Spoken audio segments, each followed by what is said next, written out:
قرآن class number 63 میں ہم انشاءاللہ تعالی سورۃ النساء کی آیت نمبر 4 سے آنورڈ انشاءاللہ شروع کریں گے۔ اعوذ باللہ السمیع العلیم من الشیطان الرجیم، بسم اللہ الرحمن الرحیم۔ وَآتُوا النِّسَاءَ صَدُقَاتِهِنَّ نِحْلَةً، اور عورتوں کو ان کے حق مہر خوشی خوشی ادا کیا کرو۔ چونکہ یہ سورۃ النساء ہے، عورتوں کے حقوق کے اعتبار سے ان کے ساتھ کیا ریلیشن شپ ہونا چاہیے، یہ ساری تفصیلات اس کے اندر انشاءاللہ آئیں گی۔ تو جو حق مہر ہے جس کے عوض عورت کسی مرد کے لیے حلال ہوتی ہے نکاح کے ذریعے گواہوں کی موجودگی میں، وہ خوشی خوشی ادا کرو، اسے کوئی تاوان سمجھتے ہوئے ادا نہ کرے۔ اور ہمارے ہاں تو مشہور ہے کہ 32 روپے اور 8 آنے حق مہر ہے۔ حالانکہ میری ویڈیو یوٹیوب کے اوپر ریکارڈڈ ہے، میں نے صحیح بخاری اور صحیح مسلم کی روشنی میں ثابت کیا ہے کہ نبی صلی اللہ علیہ وآلہ وسلم کی بیٹیوں اور آپ کی بعض ازواج جو تھیں رضی اللہ عنہن وعلیہم السلام اجمعین، ان کا حق مہر آج کی کیلکولیشن میں آلموسٹ سونے کے اعتبار سے کیلکولیٹ کریں تو 12 لاکھ روپے بنتا ہے جی۔ اور یہ میں آج کے سونے کے ریٹ پہ بات کر رہا ہوں، بلکہ آج کا تو یہ میں نے جب کیلکولیشن کی تھی اس وقت تو سونا 80,000 روپے تھا، آج کے اعتبار سے تو وہ آلموسٹ 16 لاکھ ہو چکا ہے، اور ہو سکتا ہے سال بعد جب سونا اور بڑھ جائے تو 20 لاکھ، کیونکہ وہ سونے کے ایکویلنٹ ہوتا تھا۔ یوٹیوب پہ آپ جا کے لکھیں حق مہر کتنا ہو، تو میں نے تمام احادیث اور اس سے حوالے سے ساری جو ڈسکشن ہے اس کو تفصیل کے ساتھ کیا۔ آج میں اس تفصیل میں نہیں جاؤں گا کیونکہ قرآن کلاس متحمل نہیں ہے کہ ہم اتنی تفصیل میں جائیں۔ تو آپ اندازہ کریں کہ آج کل حق مہر جو ہے وہ بعض اوقات 5,000، بعض اوقات 10,000۔ ویسے یہ اچھا ہے اگر کوئی خود سے معاف کرنا چاہتا ہے اور وہ کم رکھوانا چاہتا ہے، ٹھیک ہے، لیکن یہ کہنا کہ جی ضروری کم ہو، نہیں۔ آگے چل کے آئے گا کہ اگر تم نے ڈھیروں سونا چاندی کے ڈھیر بھی اگر کسی عورت کو حق مہر میں دیے ہیں اور کل کو طلاق ہو گئی تو اس سے حق مہر واپس نہیں لو، تو یہ ڈھیروں سونا چاندی تو پھر آپ اندازہ کریں کروڑوں روپیہ بنتا ہے۔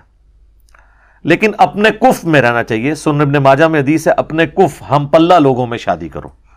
اب یہ نہیں ہے کہ ایک امیر آدمی کسی غریب خاندان میں شادی کرتا ہے، پھر وہ غریب جو ہے وہ اس سے اتنا بڑا ڈیمانڈ کرنا شروع کر دیتے ہیں، یا کوئی غریب امیر کے ہاں کرتا ہے تو وہ اب سٹیٹس کا ڈفرنس آ جائے گا۔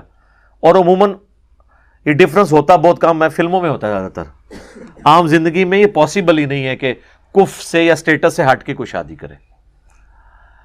لیکن اگر کوئی کر لے گا اسٹیبلش ہو جائے گی، لیکن پریفریبل یہ ہے کہ اپنے ہم پلہ لوگوں میں شادی کی جائے۔ اور اسی میں امپلائڈ ہے کہ خاندان بھی کوشش کریں اپنا ہی ہو۔ خاندان سے مراد میں قریبی رشتہ دار نہیں لے رہا، یعنی اوورال اگر کوئی یعنی ارائی ہے ارائیوں میں شادی کر لے، کوئی گجر ہے وہ گجر میں کر لیں، اس اعتبار سے، کیونکہ عموماً عادتیں ملتی جلتی ہوتی ہیں اور اس طریقے سے نبھنا شادی کا آسان ہو جاتا ہے۔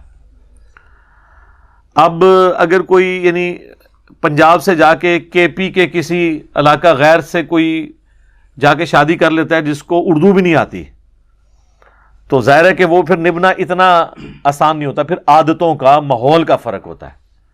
شادی اسٹیبلش ہو جائے گی، میں اس ایکسٹریم پہ نہیں ہوں جو بعض غالی اہل سنت اور بعض غالی جو شیعہ ہیں ان کے ہاں پائی جاتی ہے کہ سید کا غیر سید سے نکاح نہیں ہو سکتا۔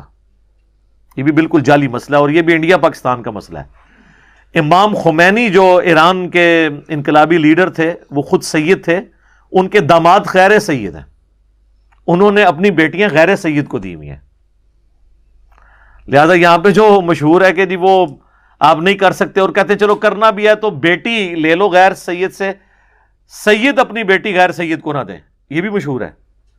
تو امام خمینی نے تو اپنی بیٹی غیر سید کو دی ہوئی۔ اس سے آپ اندازہ لگائیں کہ انڈیا پاکستان میں سنی اور شیعہ دونوں ہی عجیب ہیں۔ یہ یعنی کتابوں پہ نہیں چل رہے، بابوں پہ چل رہے ہیں۔ تو اللہ تعالیٰ ہمارا خوشی خوشی حق مہر دیا کرو، اسے تاوان نہ سمجھو۔ فَإِن طِبْنَ لَكُمْ عن شیء منہ نفسا، اگر کوئی عورت اپنی خوشی سے ہی حق مہر کا کچھ حصہ معاف کر دیتی ہے، اپنی خوشی سے، زبردستی، گن پوائنٹ پہ نہ ہو، فَكُلُوهُ هَنِيئًا مَرِيئًا، تو پھر اسے لذت کے ساتھ رچتا بستا کھاؤ، اس کے اوپر تمہاری کوئی گرفت نہیں ہے۔ اور عموماً یہ ہو بھی رہا ہوتا ہے پریکٹیکلی، آپ دیکھتے ہیں کہ ہمارے سب کانٹیننٹ میں جو نکاح کے فارم بھرے جاتے ہیں نا، اس پہ معجل اور غیر معجل لکھا ہوتا ہے نکاح کے اوپر، وہ جو دیا جا رہا ہوتا ہے حق مہر۔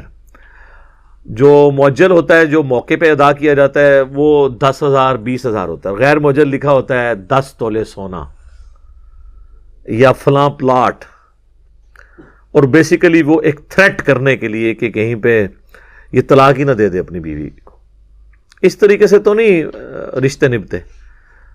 تو اسلام میں ایسی کوئی گنجائش نہیں ہے کہ آپ نے یہ تفریق کرنی ہے، لیکن اگر کوئی کر لیتے ہیں اور وہ ایگریمنٹ کے ساتھ ہے کہ میں اتنا موقع پہ ادا کروں گا، اتنا بعد میں، تو ٹھیک ہے، وہ عورت کا حق ہے، وہ اس طرح آپشن دے سکتی ہے کہ میں اس کے اوپر ایگری کرتی ہوں، اتنا مجھے ابھی دے دو اور باقی بعد میں۔ اور بعد میں اگر وہ اچھا خاوند ثابت ہوا تو ہو سکتا ہے معاف بھی کر دے وہ، کہ ٹھیک ہے جی وہ باقی معاف۔ لیکن ہوتا یہ ہے کہ جب وہ لڑائی جھگڑا ہوتا ہے نا، تو پھر وہ جو لکھوایا ہوتا ہے نا وہ بھی دینا پڑ جاتا ہے، اور بڑی مشکل کھڑی ہو جاتی ہے۔ اس وقت تو کہتے ہیں جی لکھ دو، جتنا مرضی لکھ دو، لیکن بعد میں اس طرح کی صورتحال بھی بن جاتی ہے۔ لیکن بعض لوگ ہیں وہ کہتے ہیں کہ جی ہمیں حق مہر زیادہ لکھوا کے کیا کرنا ہے، اگر ہماری بچی کہیں بسی نہیں ہے تو ہم نے حق مہر لے کے کیا کرنا ہے، تو اس لیے ہم ایک مناسب حق مہر کے ساتھ اپنی بچی کی رشتہ کرنے کے لیے تیار ہیں۔ تو یہ پریفریبل چیز ہے۔ اور جہاں پر جہیز کے اوپر بات کی جاتی ہے نا کہ جی جہیز جو ہے وہ نہ لیا جائے، یہ بہت بڑا ظلم ہے عورت والوں کے اوپر، وہاں پہ یہ بھی یعنی اس اعتبار سے ڈسکشن میں آتی ہے چیز کہ جی عورت جو ہے نا وہ حق مہر کم لکھوائے، یہ مرد والوں کے اوپر ظلم ہے۔ حالانکہ یہ ظلم والا معاملہ نہیں ہے، جہیز کی ڈیمانڈ کرنا یہ تو لعنت ہے، لیکن اگر کوئی باپ اپنی خوشی سے اپنی بچی کو کوئی چیز گفٹ کرنا چاہتا ہے اور وہ بیٹی بھی لینے کے اوپر راضی ہے تو اس کے اوپر کوئی گرفت نہیں ہے۔ جہیز کی ڈیمانڈ لعنت ہے۔ اگر کوئی اپنی بچی کو دیتا ہے تو وہ آگے چل کے آپ دیکھیں وراثت کے احکامات بھی آئیں گے، اس میں میں انشاءاللہ ہبہ کا، ہدیہ کا، یہ ساری چیزیں بتاؤں گا، تو وہ سلسلہ تو رہے گا۔ وہ تو کوئی بھی باپ اپنی بیٹی کو کوئی چیز گفٹ کر سکتا ہے، وراثت میں تو اسے ملنا ہی ملنا ہے۔ تو اللہ تعالیٰ فرما رہے ہیں کہ خوش دلی کے ساتھ اگر وہ خود سے معاف کر دے تو ٹھیک ہے۔ وَلَا تُؤْتُوا السُّفَهَاءَ أَمْوَالَكُمُ الَّتِي جَعَلَ اللَّهُ لَكُمْ قِيَامًا، اور نادانوں کو جو بیوقوف ہیں یا بھی چھوٹے بچے ہیں اور وہ یتیم ہو گئے ہیں اور تم ان کے سرپرست ہو، تو ان کے مال ان کے حوالے مت کرو، جو اللہ نے مال تمہاری گزر بسر کا ذریعہ بنایا ہے۔ تم اپنے مال کو تو ضائع نہیں کرو گے، تو ان یتیم بچوں کا مال کیوں ضائع کرتے ہو ان کے حوالے؟ کیونکہ چھوٹے بچے ہیں وہ تو اڑا دیں گے، یا بیوقوف ہیں ابھی ان کی اتنی سینس نہیں ہے اور وہ مال ضائع کر دیں گے، ابھی ان کو بیٹر فیکٹس آف لائف کا پتہ ہی نہیں ہے، جب بڑے ہوں گے تو ان کو پتہ چلے انہوں نے تو سارا کچھ اپنی جوانی میں لٹا دیا۔ تو ان کی پرورش کرو، یعنی جو چچا ہے یا تایا ہے، جو بھی سرپرست ہے، ان کے حوالے مال نہ کرے لیکن ان کی سرپرستی کرے، اس میں سے ورزقوہم فیہا، اس میں سے ان کو کھلاؤ ضرور، وکسوہم، اور ان کو لباس پہناؤ، ان کی بیسک نیڈز کو نان و نفقہ پورا کرو۔ ان کے جو مال ہے، یعنی جو تمہارا بھائی چھوڑ کے جداد مرا ہے، تو اب بجائے اس جداد پہ قبضہ کرنے کے، تو اب وہ جداد کے وارث تو تم نہیں ہو، اس کی اولاد ہے۔ ایک اسپیشل کیس ہو سکتا ہے کہ اگر اولاد نرینہ نہ ہو، اس میں بھی کچھ حصہ اس کو ملے گا، تو باقی کا تو اس کی اولاد وارث ہے نا۔ تو تم اگر ان کی سرپرستی کر رہے ہو تو ان کے مال کو ان کے حوالے نہ کرو، بلکہ اس کو استعمال کرو ان کے اوپر، چاہے کھانے پینے کے اعتبار سے، خواہ لباس کے اعتبار سے۔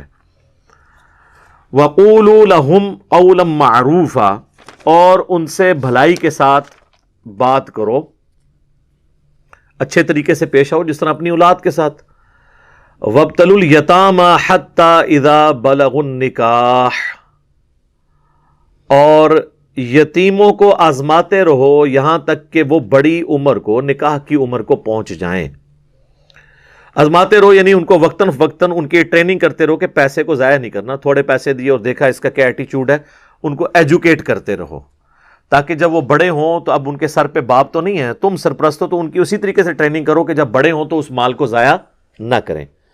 فَإِنْ آنَسْتُم مِّنْهُمْ رُشْدًا، اور پھر جب تم ان سے کوئی دانائی کی بات محسوس کرو کہ اب یہ اس قابل ہو گئے ہیں کہ یہ اپنا مال، اپنی جائیداد کو سنبھال سکتے ہیں، فَادْفَعُوا إِلَيْهِمْ أَمْوَالَهُمْ، تو ان کا مال ان کی طرف لوٹا دو. اب اللہ سے اجر لینا ہے جتنا عرصہ تم نے ان کے مال کی حفاظت کی ہے، یہ نہیں ہے کہ اس پہ اب قابض ہو کے بیٹھ جاؤ. وَلَا تَأْكُلُوهَا إِسْرَافًا وَبِدَارًا أَن يَكْبَرُوا، اور نہ کھاؤ اس میں سے، فضول خرچی نہ کرو جلدی جلدی اس خوف سے کہ وہ بڑے ہو جائیں گے. یہ نہ ہو کہ مطلب اس کو تیزی سے خرچ کرو، ان کے اوپر بھی اور کچھ اپنا بھی حصہ رکھ رہے ہو کہ ان کے بڑے ہونے سے پہلے ہی میں جائیداد ختم کر لوں. یہ بڑے ہو گئے تو پھر ہو سکتا ہے چچا تایا کے اوپر مقدمے کر کے تو وہ کہیں گے ہمارے ابا جی کی فلاں جائیداد تو آپ نے سنبھالی ہوئی ہے، اس سے پہلے ہی آپ جائیداد بیچ کے کھا جاؤ. یہ نہ ہو. یہ پریکٹیکلی آج بھی ہو رہا ہے، آپ دیکھ لیں. 1400 سال ہو چکے ہیں اس کتاب کو آئے ہوئے، لیکن مسلمان نے صرف اسلام قبول کیا ہے، اسلام کی باتوں کو قبول نہیں کیا. بڑے بڑے دیندار لوگ جو ہے نا، وہ بھی اللہ کے فضل سے آپ دیکھیں گے کہ وہ آپ کو مسجد کی پہلی صف میں نظر آ رہے ہوں گے، ہر نماز میں تکبیر اولیٰ کے ساتھ نماز پڑھ رہے ہوں گے، لیکن دوسری طرف ان کی نجی زندگی یہ ہوگی کہ انہوں نے اپنے رشتہ داروں کا مال دبایا ہوگا. ابھی کتنا خطرناک معاملہ ہے. اور وہ یہ سمجھتے ہیں شاید ہماری نمازیں ہمیں بچا لیں گی. حقوق العباد تو اللہ نے ہی معاف کرنے ہیں. اس ٹاپک پہ میں کئی دفعہ بول چکا ہوں، اور وہ جو صحیح مسلم کی حدیث ہے کہ اللہ کے محبوب صلی اللہ علیہ وآلہ وسلم نے فرمایا قیامت والے دن کئی لوگ ڈھیروں ڈھیر نیکیاں لے کر آئیں گے، نماز، روزہ، حج، زکوٰۃ، صدقات کی ڈھیروں ڈھیر نیکیاں، لیکن اس حال میں آئیں گے کہ کسی کا دنیا میں انہوں نے مال دبایا ہوگا تو کسی کو ڈانٹا ہوگا، کسی کو مارا پیٹا ہوگا، یا کسی کا خون بہایا ہوگا، یعنی حقوق العباد انہوں نے مس کیے ہوں گے.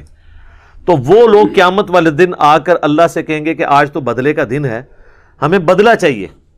تو اللہ تعالیٰ فرمائے گا کہ آج کی کرنسی تو ہے یہ نیکیاں، تو یہ تو اب تمہیں کچھ بھی نہیں دے سکتا، تو تم اس کی نیکیوں میں سے اتنا اس اعتبار سے لیتے جاؤ حتیٰ کہ اس کی پہاڑوں جتنی نیکیاں ختم ہو جائیں گی. ابھی بھی کچھ لوگ باقی ہوں گے جنہوں نے حق لینا ہوگا. تو اللہ تعالیٰ کہے گا اب ریورس ری ایکشن شروع، نیکیاں تو کوئی نہیں ہے، اپنے گناہ اس کے کھاتے میں ڈالو، وہ جہنم میں چلا جائے گا. تو اس کا نماز، روزہ، حج، زکوٰۃ، صدقات اس کو قیامت والے دن کچھ کام نہیں آئیں گے اگر حقوق العباد والا معاملہ اس کا خراب ہوا. لہذا حقوق اللہ اور حقوق العباد یہ پیرلل میں دونوں کو لے کے چلنا ضروری ہے. بعض لوگ صرف حقوق العباد پہ بھی زور پھر دینا شروع کر دیتے ہیں. یہ جتنی این جی اوز ہیں، نماز روزے کی کوئی ضرورت نہیں ہے، وہ اللہ نے معاف کر دینا ہے. اللہ نے کہاں کہا کہ میں نے معاف کر دینا ہے؟ یہ کس کو گارنٹی ملی ہوئی ہے؟ جن کو ملی بھی تھی وہ بھی ڈرتے تھے.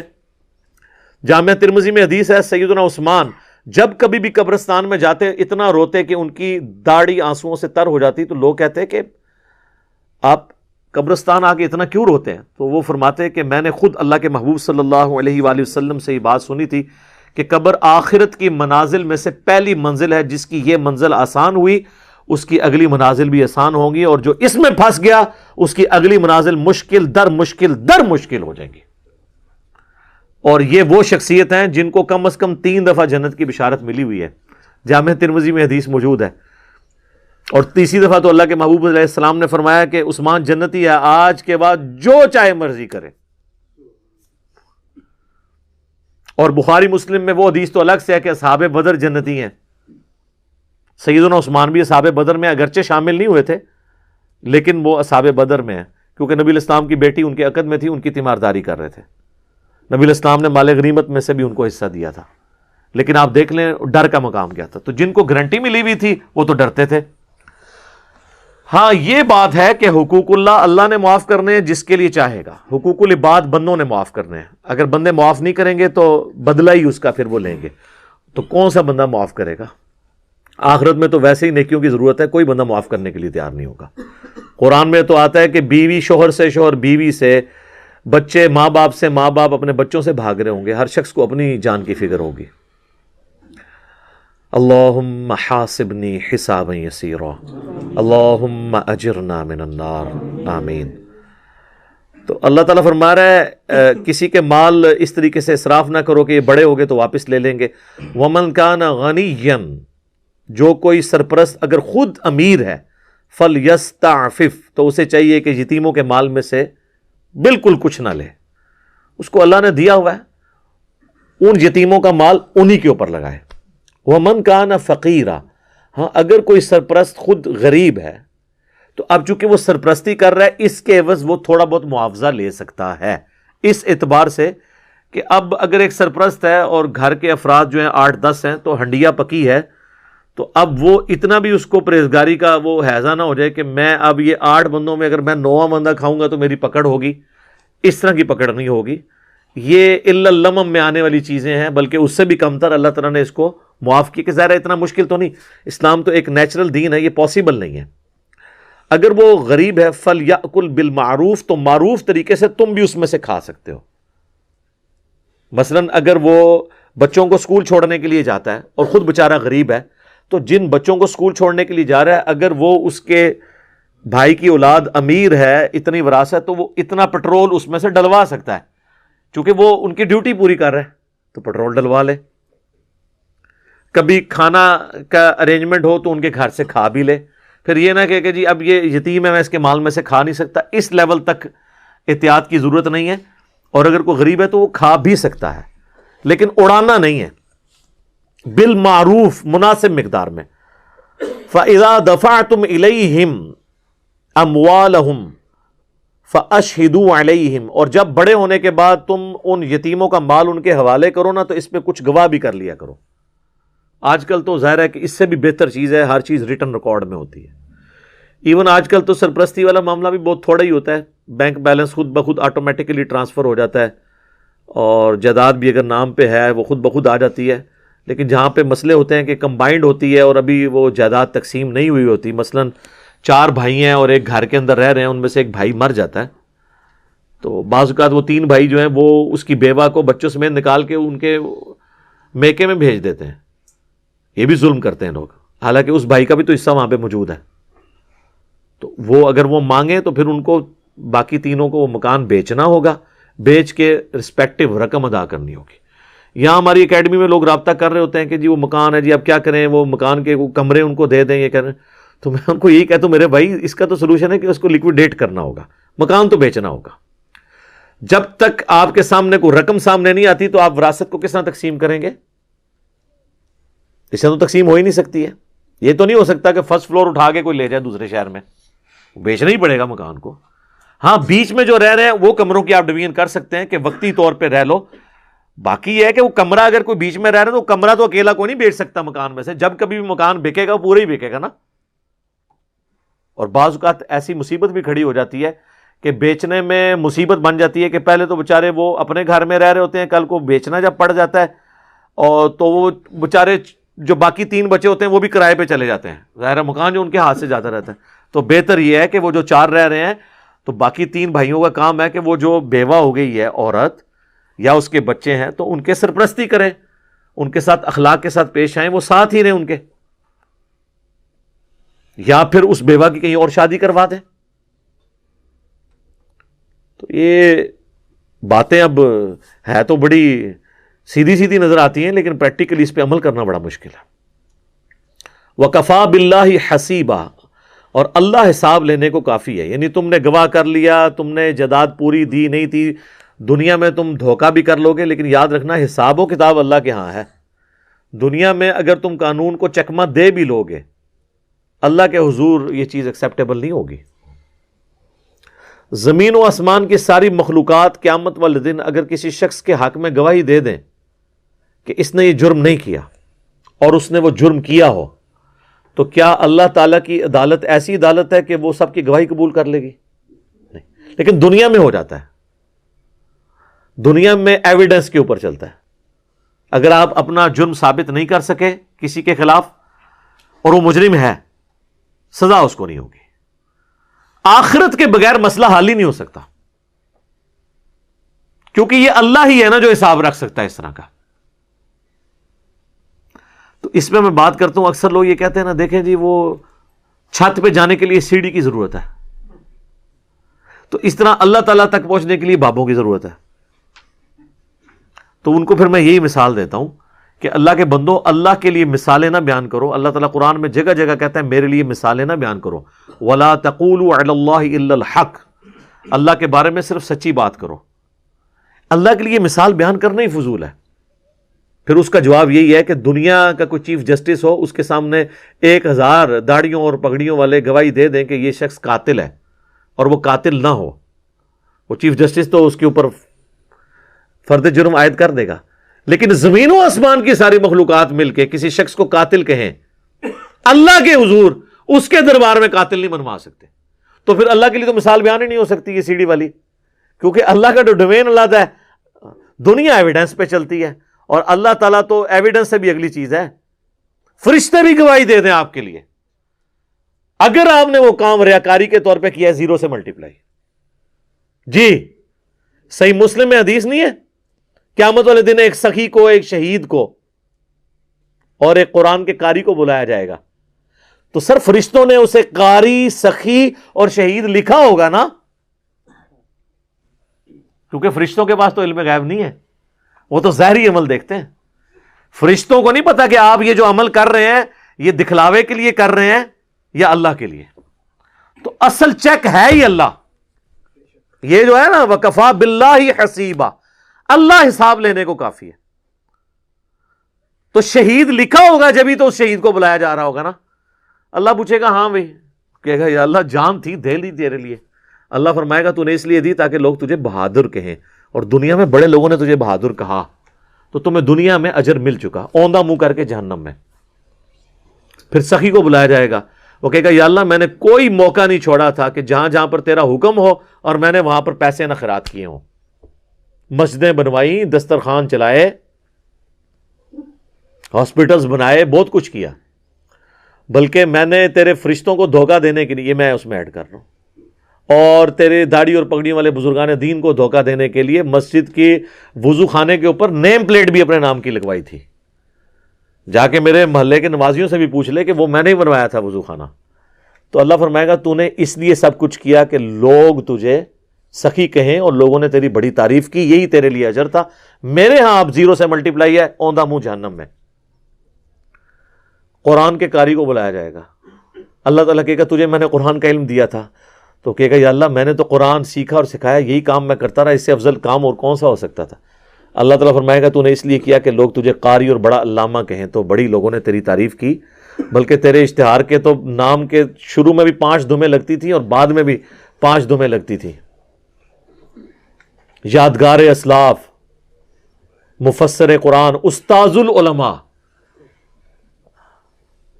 تو بڑی تیری عزت دنیا میں ہوئی ہے، میرے ہاں کوئی اجر نہیں ہے، اوندھا منہ کر کے دوزخ میں. یہ سر مولانا شریف نہیں، صحیح مسلم شریف کی حدیث ہے یہ. اب مجھے بتائیں دنیا میں ان 3 نیکیوں سے بڑی اگر کوئی نیکی جانتا ہے نا، بخاری اور مسلم اور قرآن حکیم کی روشنی میں، تو مجھے بتا دے. شہادت سے بڑی کوئی نیکی ہے کہ جان ہی دے دی اس کے لیے؟ قرآن سیکھنے اور سکھانے سے بڑی کوئی نیکی ہے؟ بخاری مسلم حدیث ہے سب سے بہتر وہ جو قرآن سیکھے اور سکھائے.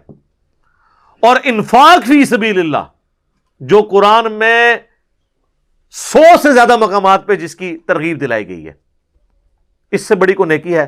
لیکن یہ بڑی بڑی 3 نیکیاں بھی 0 سے ملٹیپلائی ہیں اگر یہ دکھلاوے کے لیے کی. تو فرشتے تو لکھ لیں گے، لیکن وَكَفَى بِاللَّهِ حَسِيبًا.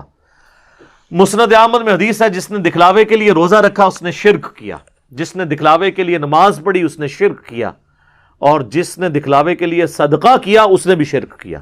لو جی، نماز میں شرک کیسے آ گیا؟ نماز تو اللہ کی پڑھ رہا ہے، سجدہ کس کو کر رہا ہے؟ اللہ کو. اس بندے کو تو نہیں کر رہا جس کے سامنے وہ خوشی خوشی سے نماز پڑھ رہا ہے، کر رہا اللہ کو ہے. لیکن اللہ اتنا غیرت مند ہے کہ سجدہ مجھے کیا اور نیت یہ تھی کہ لوگ تجھے کہیں بڑی لمبی نماز پڑھ رہا ہے، تو میں نے اس کو 0 سے ملٹیپلائی کر دینا. صدقہ میرے لیے کیا، لیکن نیت تھی کہ لوگ تجھے اچھا سمجھیں کہ بڑا سخی ہے. بس لوگوں کو جیسے ہی شریک کیا نا تو میری طرف سے فارغ. اللہ اپنے ساتھ تو شرک برداشت ہی نہیں کرتا. صدقہ، روزہ، نماز، فارغ. تو یہ اسی لیے تو شرک اصغر کہا گیا ہے ریاکاری کو، چھوٹا شرک، آلموسٹ شرک ہی ہے. تو اللہ نے حساب لینا ہے.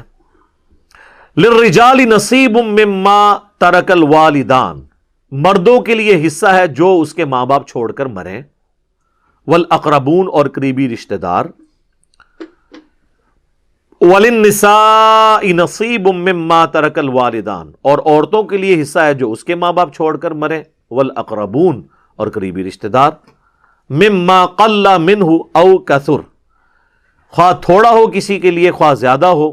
نصیبا مفروضا، وہ اللہ کی طرف سے مقرر کیا ہوا حصہ ہے. وہ آگے آ رہا ہے، وراثت کے احکامات اگلے رکوع کے اندر شروع ہو جائیں گے. یہ اس کی تمہید بن رہی ہے کہ ماں باپ مر جائیں تو جو پیچھے عورتیں ہیں نا جی، پہلے ذکر کیا مردوں کا، مردوں کو تو وہ عرب کے لوگ دے دیتے تھے، پھر اللہ نے ذکر کیا کہ بھی عورتوں کو بھی جداد میں حصہ دینا ہے. یہ آج وومن رائٹس کی لوگ بات کرتے ہیں، یہ اس دور جدید کا خالق تو اسلام ہے. اسلام سے پہلے تو عورت کی کوئی عزت ہی نہیں تھی، جائیداد میں حصہ نہیں ملتا تھا.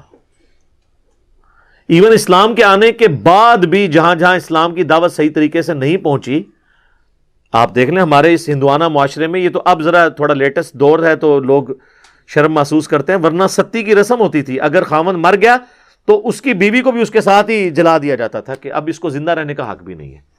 استغفر اللہ واتوب الیہ. اور اسلام نے کیا عظمت دی ہے. جعفر طیار کی بیوی فوت ہوئی ہیں غزوہ موتا میں، تو اس کی بیوی اسما بنت امیس کے ساتھ حضرت ابوبکر نے شادی کر لی ہے، اور رضی اللہ تعالیٰ عنہ، اور ان سے محمد بن ابی بکر پیدا ہوئے. 4 سال کے بعد حضرت ابوبکر فوت ہوئے تو حضرت علی نے اسما بنت امیس کے ساتھ شادی کر لی، اور محمد بن ابی بکر جو ابوبکر کے بیٹے تھے، پرورش حضرت علی نے کی. یہ ہے رسپیکٹ بیوہ کی. تو اسلام سے صرف ہم نے داڑھی پگڑی اور نمازیں نہیں لینی ہیں، ساری چیزیں لینی ہیں، ٹوٹل پیکج لینا ہے. وَإِذَا حَضَرَ الْقِسْمَةُ أُولُو الْقُرْبَى وَالْيَتَامَى وَالْمَسَاكِينَ، اور جب حاضر ہوں وراثت کی تقسیم کے وقت قریبی رشتہ دار اور یتیم اور مساکین، فَارْزُقُوهُم مِّنْهُ، تو ان کو بھی تھوڑا بہت بیچ میں سے دے دو. یعنی کہیں پہ اگر کوئی وراثت تقسیم ہو رہی ہے، یا آج کے دور میں آپ دیکھ لیں کہیں پہ قربانی ہو رہی ہے، غریب لوگ بھی آ جاتے ہیں، تو اللہ تعالیٰ ہمارا اب کوئی آ گیا تمہارے در پہ مانگنے کے لیے تو اب اس کو بھی تھوڑا بہت دے دو. یہ نہیں ہے کہ ان کا حصہ لازمی ہے، لیکن یہ ہے کہ گڈ جیسچر کے طور پہ اخلاقاً ان کو بھی دے دو تھوڑا بہت اس میں سے. یہ نہیں ہے کہ وہ کہ نہیں ایک پلاٹ مجھے لکھ دو، تھوڑا بہت کوئی مٹھائی منگوا کے دے دیں، وہاں پہ تھوڑے سے پیسے دے دیں تاکہ ایک اخلاقی روش رہے. وَقُولُوا لَهُمْ قَوْلًا مَعْرُوفًا، اور ان سے بات اچھے طریقے سے کرو. یعنی اگر کچھ نہیں بھی دینا نا تو یہ نہ کوئی ادھر جاؤ جی تو آٹا کے کام میں تھے. اب یہ بھی بڑے لوگوں کو عادت ہوتی ہے ڈانٹنے کی. ڈانٹنے کی تو آپ کو اجازت نہیں ہے. ایون کو پروفیشنل بیگر بھی آپ کے پاس آتا ہے، فقیر کو آپ ڈانٹ نہیں سکتے. وَأَمَّا السَّائِلَ فَلَا تَنْهَرْ، نبی علیہ السلام کو حکم ہے کہ اگر آپ سے کوئی سوال کرنے والا ہے آپ نے اسے منع نہیں کرنا، ڈانٹنا نہیں ہے، جھڑکنا نہیں ہے. ہاں یہ آپ کہہ سکتے ہیں کہ اللہ تعالیٰ تیری مصیبت آسان کرے، ٹھیک ہے، اور اس کو صحیح طریقے سے رخصت کر دیں بغیر کچھ دیے ہوئے. لیکن ڈانٹنے کا آپ کو حق کہاں سے آ گیا؟ آپ نے اسے خریدا ہوا ہے. ایک تو آپ اس کو کچھ دے بھی نہیں رہے ہیں، یہ جو آپ اس کو سنا رہے ہیں اس کا آپ کو رائٹ کس نے دیا تھا؟ آپ نے اسے خرید لیا پیسے دے کے. اور اگر آپ کو خطرہ ہو یہ پروفیشنل ہے، اس کی تحقیق کر لیں. یہ آج کل تو ویسے کم ہو گیا، اب تو جدید طریقے آ گئے ہیں. آج سے 10-15 سال پہلے تک تو یہ اکثر مساجد کے اندر ایک بندہ کھڑا ہوتا تھا، اپنی جیب دکھاتا تھا، یہ میری جیب کٹ گئی، میں فلاں شہر سے آیا ہوں تو میرے پاس کرایہ ہی نہیں ہے واپسی کا. تو میں ایسے کئی لوگوں کو بس پہ چڑھا کے آتا ہوں، کرایہ نہیں دیتا، اور پھر کنڈکٹر کو کے حوالے کر کے کنڈکٹر کو کہتا ہوں اگر اس نے کرایہ واپس مانگا اور کہیں یہ راستے میں اترا تو کرایہ تیرا، کیونکہ اس نے تو مجھے کہا میری جیب کٹ گئی ہے. تو اگر وہ اگلے سٹاپ پہ جا کے باقی پیسے لے کے اتر جاتا ہے تو اس کا مطلب ہے یہ وہ تو جھوٹ بول رہا تھا نا. تو پھر آپ مجھے بتائیں وہ کنڈکٹر کبھی اس کو واپس کرے گا کرایہ؟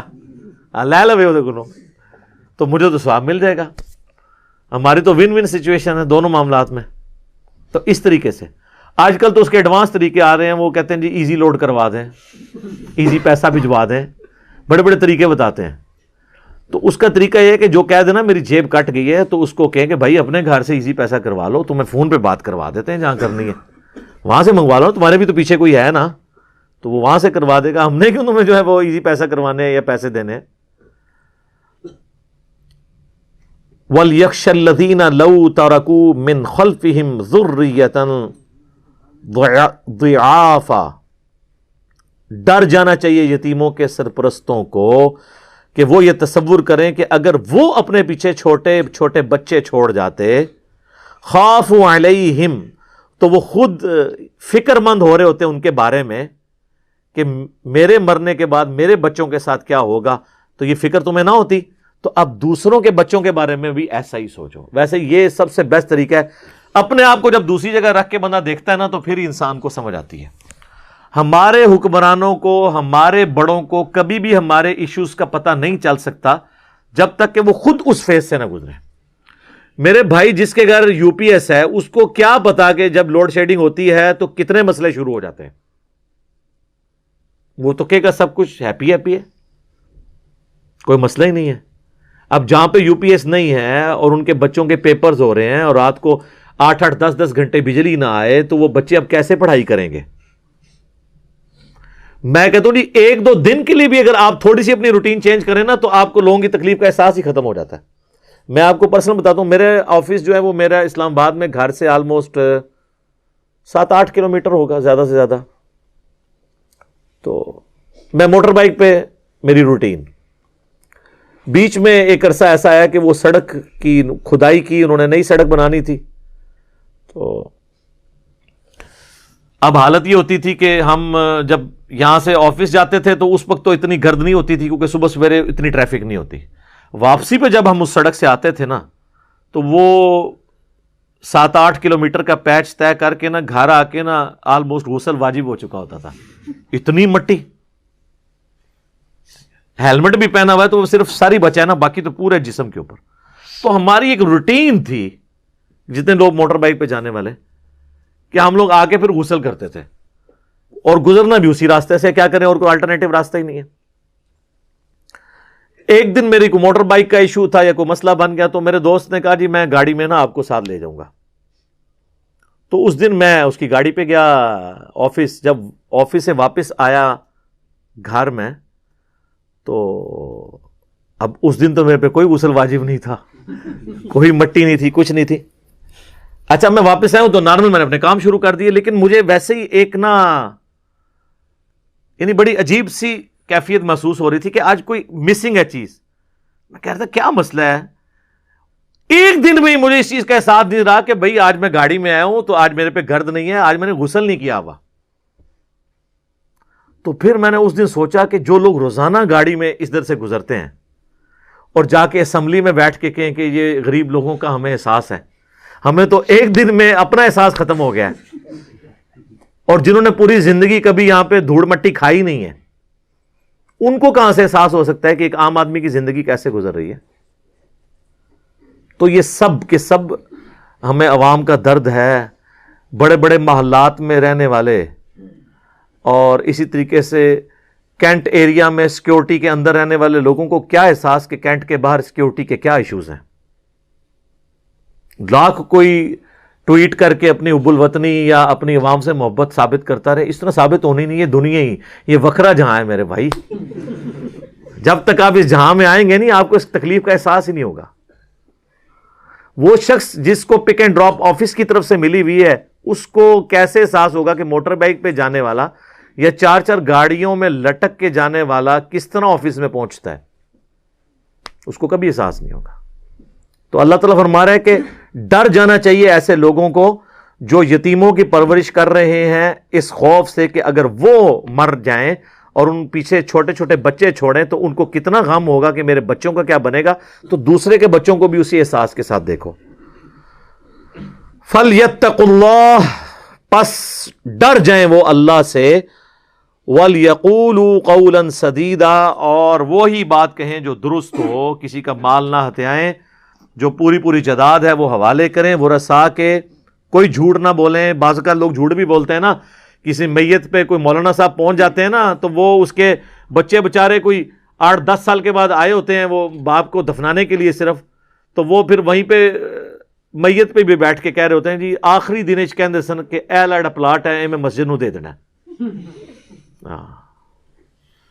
اب وہ جو بچے بچارے ہیں وہ بھی اب کیا اس کا رسپانس کریں کہ نہیں دیں گے، تو لوگ کہیں گے یار دیکھو باپ مر گئے تو اتنا بھی کرنے کے لیے تیار نہیں ہے۔ اس طرح کی سٹوریاں بھی لوگ گھاٹ لیتے ہیں۔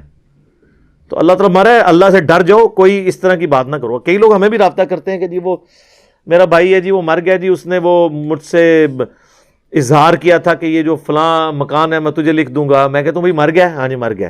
تو بھائی میرے بھائی جب لکھ کے نہیں دے کے گیا نا تو اب وہ تمہارا نہیں ہے، وہ وراثت میں ہی تقسیم ہوگا۔ اگر لکھ کے دینا ہوتا تو وہ دے جاتا، اگر اس کی خواہش تھی تو وہ بس خواہش ہی رہی نا۔ کئی خواہش دنیا میں تکمیل نہیں ہوتی، کئی بندوں کی خواہش ہوتی ہے کہ میں نے یہ کام کرنا ہے لیکن اس سے پہلے ہی مر جاتے ہیں۔ تو اب یہ تو نہیں ہے کہ مرے ہوئے بندے کی آپ نے وہ خواہش پوری کرنی ہے۔ ایسے پنجاب کے معاشرے میں ایسا ہوتا بھی ہے، بعض کا جوان لوگ مر جاتے ہیں نا اور ان کی شادی نہیں بھی ہوتی، تو میت کو وہ پورا وہ بیدی کی رسم اور وہ پوری چیزوں سے گزارتے ہیں۔ اس طرح کرنے سے کچھ بھی نہیں ہونا، اب تو اس کی آخرت کی فکر کریں گے اس کے ساتھ آگے جا کے بننا کیا ہے۔ اب بڑی سخت آیت آ رہی ہے جی، یہ 10 نمبر آیت جو ہے سورہ النساء کی الارمنگ آیت ہے، یعنی اتنی تمہید کے بعد اب فائنل اللہ تعالیٰ کی طرف سے ورڈکٹ آ رہی ہے۔ ان الذین یاکلون اموال الیتامی ظلما، بے شک وہ لوگ جو یتیموں کا مال ہڑپ کر لیتے ہیں ظلم کرتے ہوئے، انما یاکلون فی بطونہم نارا، وہ اپنے پیٹوں میں آگ بھر رہے ہیں، وَسَيَصْلَوْنَ سَعِيرًا، اور ان قریب وہ بھڑکتی ہوئی آگ میں جھونک بھی دیے جائیں گے۔ یعنی کوئی کہے گا میں نے تو مال ہڑپ کیا لیکن میں نے تو اندر کوئی گرمی محسوس نہیں ہو رہی، تو اس کا جواب اللہ نے دیا وَسَيَصْلَوْنَ سَعِيرًا، ان قریب اس کی گرمی تمہیں محسوس ہوگی۔ اس پہ ڈاکٹر اسرار صاحب بڑا پیارا جملہ بولا کرتے تھے کہ دنیا میں مورل لا جتنے ہیں، مورل لاز یہ ایکٹیو نہیں ہے، یہ ڈورمنٹ ہے۔ یعنی اگر کوئی شخص حرام کا لقمہ زبان پہ رکھتا ہے تو یہ نہیں ہوگا کہ جیسے ہی اس نے رکھا ہے تو زبان جل جائے، یا جیسے ہی پیٹ میں جائے تو پیٹ میں درد شروع ہو جائے، ورنہ تو یہ سارے پیٹ درد میں مبتلا ہوں جتنے حرام خوریاں کر رہے ہیں۔ لیکن آخرت میں یہی مال آگ بن جائے گا، اور جس کے پیٹ میں ہوگا وہ پیٹ میں آگ بن جائے گا۔ دنیا میں مورل لاز ایکٹیو نہیں ہے، ڈورمنٹ ہیں، آخرت میں ایکٹیو ہوں گے۔ دنیا میں صرف فزیکل لاز ایکٹیو ہیں۔ اگر کوئی انگارہ زبان پہ رکھے گا، چاہے کوئی حلال کا انگارہ رکھے یا حرام کا، زبان جلے گی، کیونکہ دنیا میں اللہ نے آگ کو ایکٹیو رکھا ہوا ہے، لیکن حرام کے لقمے کو ایکٹیو نہیں رکھا ہوا، وہ ڈورمنٹ ہے۔ وہ اللہ نے کہا کہ اپنے پیٹ میں آگ بھر رہے ہیں، لیکن کئی سوچ رہے ہوں گے کوئی آگ تو محسوس نہیں ہو رہی، وہ کہا وَسَيَصْلَوْنَ سَعِيرًا، ان قریب آگ میں جھونک دیے جائیں گے۔ اللہم لا تجعلنا منہم، اللہم انی اعوذ بک من عذاب جہنم ومن عذاب القبر ومن فتنة المحیا والممات ومن شر فتنة المسیح الدجال، آمین۔ صحیح مسلم میں حدیث ہے کہ اللہ کے محبوب صلی اللہ علیہ وآلہ وسلم نماز میں بھی قرات کے دوران جب کبھی بھی جنت کی آیات آتی تو اللہ سے جنت کا سوال کرتے، اور جب کبھی جہنم کی آیات آتی تو اللہ تعالیٰ سے جہنم کے عذاب کے اگینسٹ پناہ طلب کیا کرتے۔ نماز میں بھی یہ سنت ہے، اور نماز کے علاوہ بھی اگر آپ یہ قرات کر رہے ہیں تو پھر اس دوران بھی اللہ کی طرف متوجہ ہو۔ صحیح بخاری اور صحیح مسلم کی متفقن علیہ حدیث ہے، جس شخص نے ایک بالشت بھی زمین کسی کی دبا لی تو 7 زمینوں کا توق اس کے گلے میں قیامت والے دن ڈالا جائے گا۔ یہ جناب بڑا خطرناک معاملہ ہے۔ یہ حدیث پوری جو ہے نا وہ بخاری مسلم میں یوں ہے کہ سعید ابن زید جو حضرت عمر کے بہنوئی تھے، اور عشرۃ مبشرۃ 10 خوش نصیب جنتی اصحاب میں سے تھے. ان کی شکایت مروان بن حکم جو اس وقت حضرت معاویہ رضی اللہ تعالیٰ عنہ کے دور میں مدینے کا حاکم تھا، ایک عورت نے شکایت کی کہ اس سعید نے میری زمین ہتھیا لی ہے. حالانکہ وہ زمین حضرت سعید ابن زید کی تھی. سعید ابن زید کو جب بلایا گیا تو بخاری مسلم کے الفاظ ہیں، انہوں نے مروان کے دربار میں کہا کہ میں کیوں کر کسی کی زمین دبا سکتا ہوں، جبکہ خود میں نے اپنے کانوں سے یہ بات رسول اللہ سے سنی تھی کہ جس نے کسی کی 1 بالش زمین 9 انچ دبا لی تو 7 زمینوں کا طوق قیامت والے دن اس کے گلے میں ڈالا جائے گا. جس شخص نے یہ بات خود رسول اللہ سے سنی ہو صلی اللہ علیہ وآلہ وسلم، وہ کیوں کر کسی کی زمین دبائے گا؟ تو مروان نے کہا بس مجھے اس سے زیادہ ضرورت نہیں کلیریفیکیشن کی.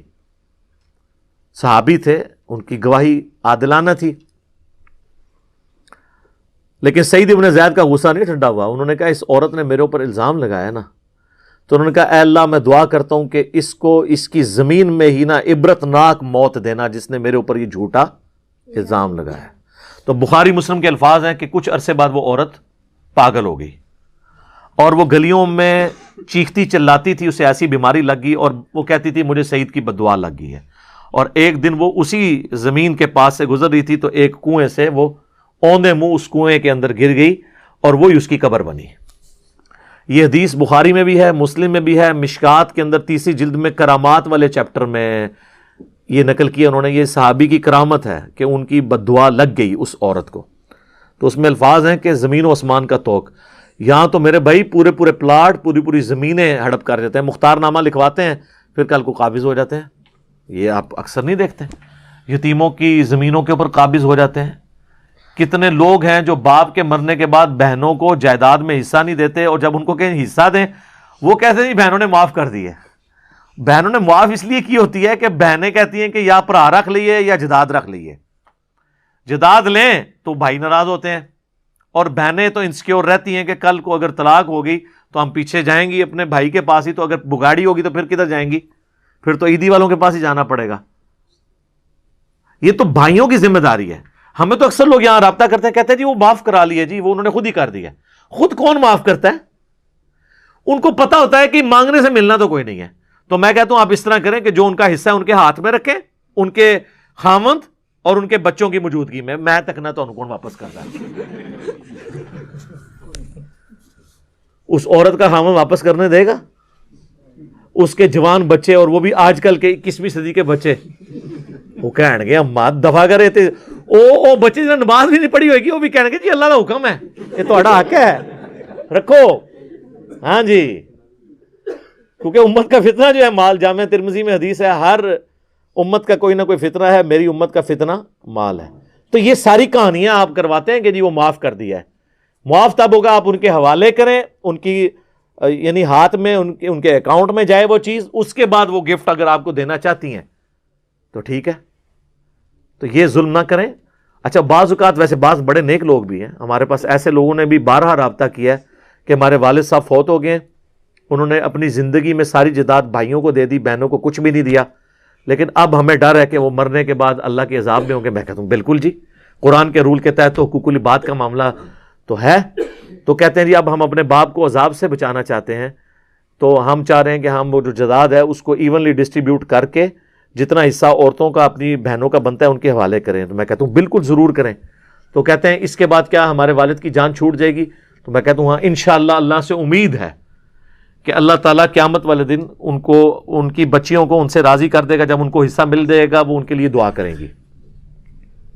تو ایسے کرنا چاہیے. یہ نہیں کہنا چاہیے کہ جی وہ باپ خود بھگتے گا، اس نے کیا.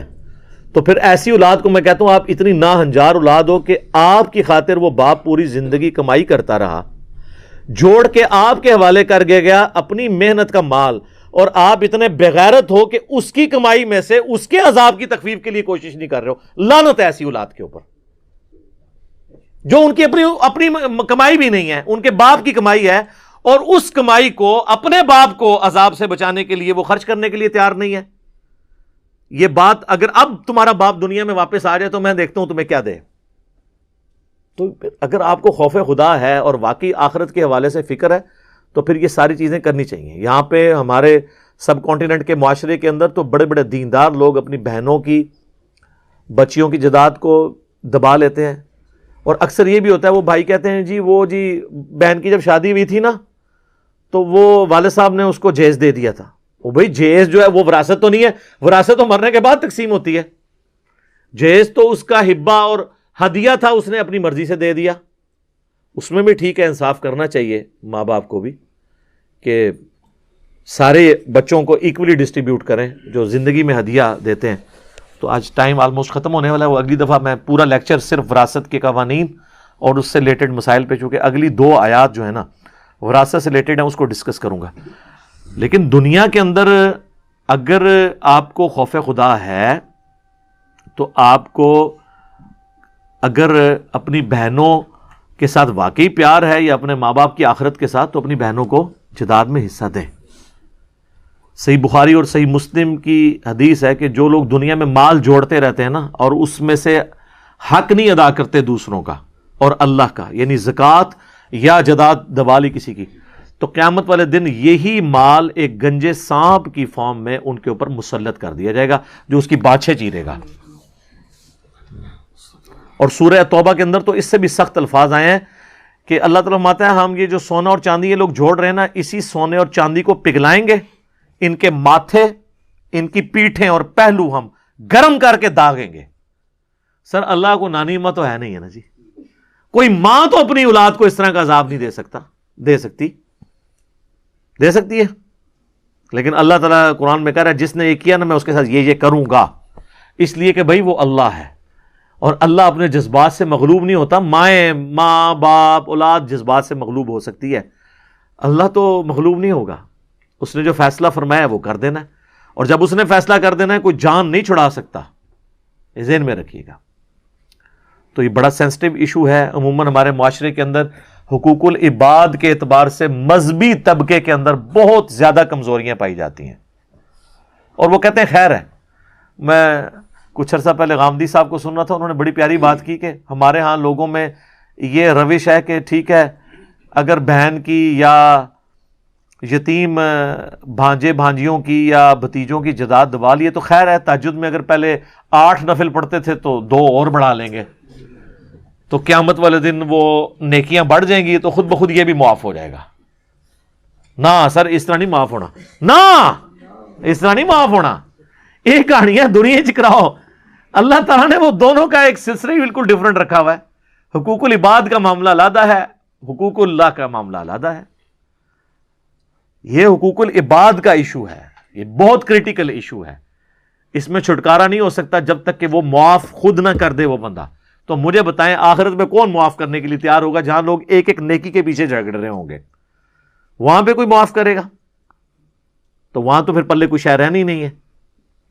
اس لیے اس ایشو کو سینسٹیو سمجھیں اور کوشش کریں کہ اپنے معاملات کو سیدھا کر لیں مرنے سے پہلے. باقی یہ جو جہیز والا ایشو ہے اس کے اوپر الگ سے میری ویڈیوز ریکارڈڈ ہیں جہیز کے حوالے سے. ایک چیز صرف میں ایڈ کر لوں کہ یہ جو لوگ اپنی بچیوں کو جہیز دے دیتے ہیں اور پھر سمجھتے ہیں وراثت میں حصہ نہیں ہے, تو وراثت تو سٹارٹ ہوگی مرنے کے بعد.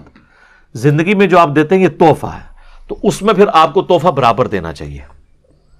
صحیح بخاری اور مسلم دونوں میں حدیث ہے, نعمان ابن بشیر رضی اللہ تعالیٰ عنہ صحابی ہیں, وہ کہتے ہیں میرے والد نے مجھے ایک غلام تحفے میں دیا اور پھر نبی علیہ السلام کی خدمت میں مجھے پیش کیا اور کہا کہ یا رسول اللہ یہ میرا بچہ, یعنی یہ لائق بچہ ہے میرا, تو اس کو میں نے یہ غلام ہبہ کیا ہے اور میں آپ کو اس پہ گواہ کرنا چاہتا ہوں.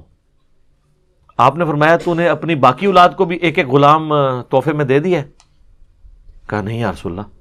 تو فرمایا تم کیا یہ خواہش رکھتے ہو کہ تمہارے ساتھ تمہاری اولاد برابری کا سلوک کرے, یعنی جتنا یہ بیٹا عزت دے رہا ہے باقی بھی دیں؟ کہا یا رسول اللہ ایسا ہی ہے. تو آپ نے فرمایا پھر تم بھی ان کے ساتھ مساوات کے ساتھ پیش آؤ. اور آپ علیہ السلام نے فرمایا کہ باقیوں کو بھی ایک ایک غلام تحفے میں دو یا اس سے بھی واپس لے لو, اور اس گناہ کے اوپر مجھے گواہ نہ کرو. اللہ اکبر. حضور نے فرمایا اس ظلم اور گناہ کے اوپر مجھے گواہ نہ کرو. اس سے بھی واپس لو. تو زندگی میں اگر آپ کوئی اولاد کو گفٹ کرتا ہے نا کچھ حصہ, تو وہ برابری میں کرے. یہ نہیں ہے کہ ایک بچہ جو ہے وہ زیادہ اچھا لگتا ہے اس کو زیادہ دے دیا, باقی وہ اگر بدتمیزی کرتا ہے, بد اخلاق ہے, اس کا معاملہ اللہ کے سپرد. وہ اللہ اس کا بدلہ لینے والا ہے. اس کو آپ اخلاقاً تو سمجھا سکتے ہیں, لیکن آپ اس کے ساتھ گفٹ والا معاملہ بھی برابری میں کریں گے اور آگ بھی نہیں کریں گے. یہ اکثر اوقات آپ اخبارات میں پڑھ رہے ہوتے ہیں, میں اپنی منقولہ غیر منقولہ جائیداد سے فلاں بن فلاں کو آگ کرتا ہوں. اسلام میں کوئی شخص آگ کر ہی نہیں سکتا اپنی اولاد کو. خونی رشتہ تو ختم ہی نہیں ہو سکتا. پچھلے دنوں آپ نے دیکھا نا سپریم کورٹ تک وہ کیس گیا ہے. وہ جھگڑے میں وہ ایک بچی, پتہ نہیں وہ کس قسم کی بچی کی تربیت ہوئی ہے, اس نے کہا کہ میں اس کو اپنا باپ ہی نہیں مانتی ہوں. ٹھیک ہے جی, تو شناختی کارڈ بھی کینسل ہو گیا اس کا. پھر وہ بعد میں سپریم کورٹ نے اس کو ریزالو کیا کہ بھئی ٹھیک ہے اختلاف آپس میں ہے, لیکن جو ہے وہ باپ تو وہی رہے گا نا جو ہے, وہ تو نہیں ختم ہو سکتا. جو یہ والے رشتے ہیں نا, خونی رشتے یا رحم کے رشتے, یہ تو ختم نہیں ہو سکتے. یہ آپ نے جداد ملنی ہے. اگر کوئی نافرمان بیٹا بھی ہے نا, تو ماں باپ کے مرنے کے بعد اس کی نافرمانی کا وبال تو اس پہ رہے گا, لیکن اس کو اپنے ماں باپ کی جداد میں سے حصہ ملے گا. اور یہ جن لوگوں کو بڑا شوق ہوتا ہے نا کہ کسی ایک بچے کو دے دیتے ہیں, یا وہ کہتے ہیں نہیں ہم اپنی زندگی میں ہی تقسیم کر دیں, اور بعد میں لڑتے رہنے. زندگی میں آپ جداد نہیں تقسیم کریں گے, وہ اگلی دفعہ بتاؤں گا. 1/3 سے زیادہ مال نہیں آپ دے سکتے زندگی کے اندر, یا فلاں مدرسے کو دے کے چلا جاؤں گا اپنی زندگی میں. ایسے نہیں کریں گے. عموماً تو جو لوگ پھر اس طرح دیتے ہیں زندگی میں, تو وہ جیسے ہی جداد مل جاتی ہے تو اولاد پھر بعض اوقات آنکھیں ماتھے پہ رکھ لیتی ہے اور وہ کچھ پوچھتی نہیں. ہمیں تو کئی اس طرح کے کیسز رپورٹ ہوئے ہیں کہ وہ جداد حوالے کرنے سے پہلے تو بڑے اوبیڈینٹ تھے بچے, جیسے ہی جداد ملی ہے تو انہوں نے ماں کو بھی گھر سے نکال دیا ہے, باپ کو بھی گھر سے نکال دیا. اس طرح کے کئی کیسز رپورٹ ہوتے ہیں. تو یہ شریعت میں نہ چلنے کی نحوستیں ہیں نا. شریعت تو کہتی ہے کہ آپ نے 1/3 سے زیادہ مال وصیت نہیں کرنا, اور وصیت بھی وارث کے لیے نہیں کرنی, ادر دین وارث کے لیے. اور گفٹ بھی کرنا ہے تو اسی پہ ہی اجتہاد کرتے ہوئے یہی موقف ہے کہ 1/3 سے زیادہ مال آپ اپنی زندگی میں گفٹ نہیں کریں گے. ایٹ لیسٹ آپ 2/3 حصہ مال کا چھوڑ کے مریں. وہ بخاری مسلم میں حدیث ہے, سعد ابن ابی وقاص کہتے ہیں کہ رضی اللہ تعالیٰ عنہ, فتح مکہ پہ میں اتنا بیمار ہوا کہ مجھے یقین ہو گیا کہ میں اب نہیں بچوں گا. میری ایک ہی بیٹی تھی, رسول اللہ میری عیادت کے لیے آئے صلی اللہ علیہ وآلہ وسلم. میں نے کہا اللہ کے نبی میری تو ایک ہی بیٹی ہے, تو میں چاہ رہا ہوں کہ اپنا مال اللہ کی راہ میں خیرات کر دوں, یہ اپنے گھر کی ہو جائے گی, اس کا خامن جانے. اور یہ آپ نے فرمایا لا نہیں, حالانکہ آپ لا کا لفظ بہت کم بولتے تھے. پھر انہوں نے کہا میں 2/3 مال دے دیتا ہوں, 2/3. فرمایا لا. پھر کہا آدھا مال, کہا لا. پھر کہا 1/3. آپ نے فرمایا یہ بھی زیادہ ہے, لیکن چلو میں اس کی تمہیں اجازت دیتا ہوں. یعنی 1/3 کو بھی اچھا نہیں آپ نے سمجھا. اور پھر آپ نے فرمایا کہ کیا تم چاہتے ہو کہ تم اپنی اولاد کو پیچھے جو ہے وہ اس طریقے سے مفلس چھوڑ کر مرو اور یہ لوگوں سے مانگتی پھرے؟ اس سے بہتر ہے ان کے لیے چھوڑ کے مرو. اور جو تم اولاد کے اوپر خرچ کرتے ہو, حتیٰ کہ اپنی بیوی کے منہ میں جو لقمہ بھی ڈالتے ہو نا, یہ بھی اللہ کے حضور اجر لکھا جاتا ہے. اچھا ہمارے ہاں تو یہ سمجھا جاتا ہے کہ مدرسے کو, مسجد کو, باقی لوگوں کو کھلائیں پلائیں نا تو یہ ثواب ہوتا ہے, بیوی بچوں کو کھلانے کا ثواب نہیں ہوتا. تو اسلام تو کہتا ہے سب سے پہلا حق بیوی بچوں کا ہے, ماں باپ کا, باقیوں کا بعد میں ہے.